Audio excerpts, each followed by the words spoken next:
Hi everyone, my name is Miss Vanessa and I am a volunteer here at the Beloit Public Library, and we're here today to talk to you about some books that I have for you through Bookleggers. Now this is an opportunity for you to check out books with your teacher and be able to read them on your own at home with family or friends, and then rotate the books out, okay? So today I have 6 books for you.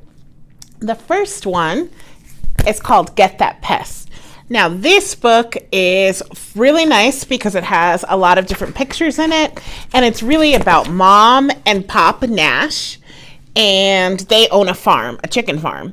And I know a lot of you out there have farm animals that you watch. Sometimes people say that they have baby goats, or they have cows, they have even chickens like Mom and Pop Nash. But the problem with Mom and Pop Nash is they have a pest who is a wolf that sneaks into their chicken coop every night and steals eggs. And so they have to come up with a plan of how to catch the pest, which is the wolf, to stop the pest from stealing eggs. Now, what I love about this book, unlike the other books that I have, is that this book is actually both in English and Spanish. So for those of you who have people at home that speak Spanish, or if you speak Spanish, or if you're trying to learn Spanish, you have the opportunity to read the book in English up top and then Spanish at the bottom. So for instance, if you look at, let's do a one-liner on the page. This page right here says at the top, one morning, 5 eggs were missing. And then at the bottom, it has the Spanish translation. I'm going to try and do it in Spanish. Una mañana, faltaban 5 huevos.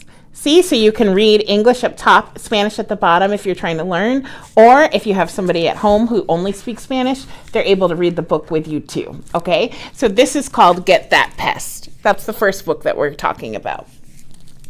Now the second one is a 3rd grade favorite. It's called Kate the Catsitter. And this is actually a graphic novel, which I know everyone really, really loves.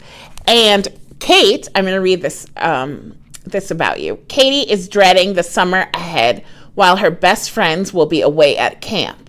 But when Katie gets a job cat sitting for her upstairs neighbor Madeline, things get interesting. For starters, Madeline has 217 cats, and they're not exactly regular cats. Plus, Madeline only seems to go out exactly when the mousetress, the city's most notorious villain, commits a crime.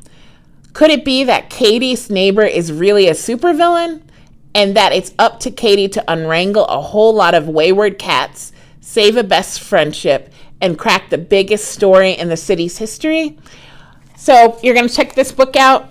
Look at all the pictures in this one too, with the graphic novels and all of the text, and be able to find out if really Madeline is the mousetress and if Katie's going to be able to save the city from this villain. Okay, that's Katie and the cat. Katie the cat sitter. Now the third book that I have is called Follow the Drinking Gourd, and I know it's kind of early this year, but starting in the spring, you'll learn about Black History Month, which is in February. And this book talks about part of Black History Month, where there was a time when enslaved people were able to escape to the North for freedom. So Follow the Drinking Gourd is a reference to the stars in the sky. I know I love looking at the stars, and I know some of you do too. And have you ever seen or noticed the Big Dipper? I have. If it's on a clear night, you can tell by the big long handle that it comes with, and then the little part that looks like a spoon. And so what happened was enslaved people in the South, so southern states like Florida, Texas, when they wanted to escape to freedom in the North, like Wisconsin, they would follow these stars that they called the drinking gourd in order to escape from freedom. So this talks about the story of how they did that. Okay, so it's a really great book to learn about some American history and a part of American history, and be able to talk to your teacher about it in February when you're talking about Black History Month. Okay, so that's called Following the Drinking Gourd. This one also has really pretty pictures, which is why I picked it as one of my favorite. Now, I have 3 more books, and these 3 books nobody in 3rd grade has been able to read yet. So you are the first 3rd graders that are able to get these 3 different books, and I think that you'll really, really enjoy them. The first one is called A Boy Called Bat. His real name is Bixby Alexander Tam, but his initials for each one of his names is B-A-T, which is why they call him Bat.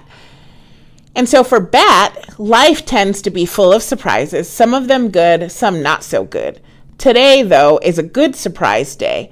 Bat's mom, a veterinarian, has brought home a stray baby skunk, which she needs to take care of until she can hand him over to a wild animal shelter. But the minute Bat meets the kit, he knows they belong together, and he's got 1 month to show his mom that a baby skunk might just make a pretty terrific pet. Okay, so this book, I'm going to read a couple of pages to you, is about this boy who's trying to keep a pet skunk, which sounds smelly to me, but he might really like it. So let's read the first couple of pages. Bixby Alexander Tam stared into the refrigerator, trying to decide what to eat. He knew that the longer he took, the more energy he was wasting. And Bixby Alexander Tam did not like to waste energy. But he also didn't like to eat leftovers or cheese that had to be sliced or any of the yogurt flavors in the fridge. Bat, close the refrigerator door, yelled his sister Janie from the kitchen table where she sat cutting out pictures from a pile of old magazines. Janie, he was sure, had eaten all the lemon and vanilla yogurts, and she knew he only liked the creamy ones, not the fruit on the bottom kind. Bat was what almost everyone called Bixby Alexander Tam for a couple of reasons. First, because the initials of his name, B-A-T, spelled bat. But there were many other reasons. Bat's sensitive hearing, for one. He doesn't like loud sounds. What was so unusual about that? And if Janie's old earmuffs happened to make an outstanding muffling device, was it that funny if he liked to wear them? There was also the way he sometimes flapped his hands when he was nervous or excited or thinking about something interesting. Some of the kids at school seemed to think that was hilarious. And, of course, Bat have wings, which they flap. So between the initials and the earmuffs and the hand flapping, the nickname stuck. So that's how he got the nickname Bat, okay? And you just keep reading about this and you'll learn about him and his pet skunk and whether his mom wanted or lets him keep it, okay? All right, that's Bat. The next one is actually a fact book. And I don't know about you, but when I was your age, I loved learning about facts, especially when it comes to animals. So this book is all about sharks, and I love the ocean. I think sharks can be a little scary, but they're cool to learn about. And so this book from National Geographic gives you all facts about different types of sharks, the way that they eat, the way that they sleep, and how they hunt in the ocean, okay? So a couple of facts that I learned from reading this book. Just on page 1, they give you 25 cool facts about sharks. Sorry.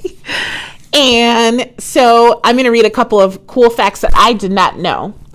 So there's a thing called a lantern shark.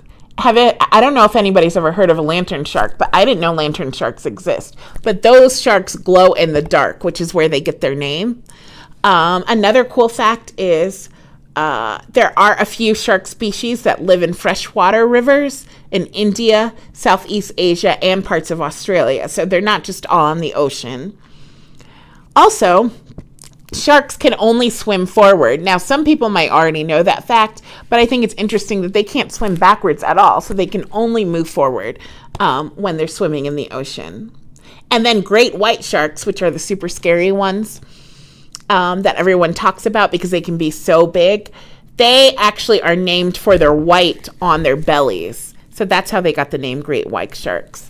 So if you want to learn more about sharks and if you like learning about animals, this is a great book to know all the facts that you want to learn. And sharks are a really great and interesting animal to learn about. Okay? Okay, last but not least, this is probably one of my favorite books of the group. This is a book called Trapped in a Video Game. And the reason why I think it's really cool is because it's a book about adventure, okay? And it's kind of like the movie Jumanji, when they got trapped in the Jumanji video game. It's kind of the same idea. But this is about Jesse Riggs, who actually hates video games, and for good reason. You see, a video game character is trying to kill him. After getting sucked into the new game full blast with his friend Eric, Jesse starts to see the appeal of vaporizing man-sized, praying mantis aliens while cruising around by jetpack. But pretty soon, a mysterious figure begins following Eric and Jesse, and they discover they can't leave the game. If they don't figure out what's going on fast, they'll be trapped for good. So this is a great book because it doesn't have as many pictures as the other books, but the story is so interesting. And I just love video games, and so it's cool to learn or think about the idea of being sucked into one. The first chapter is called Boogers and Blasters, which I think is a really funny name. But I'm going to read the first couple of pages, okay? Jesse, come over. Now, you're not going to believe this.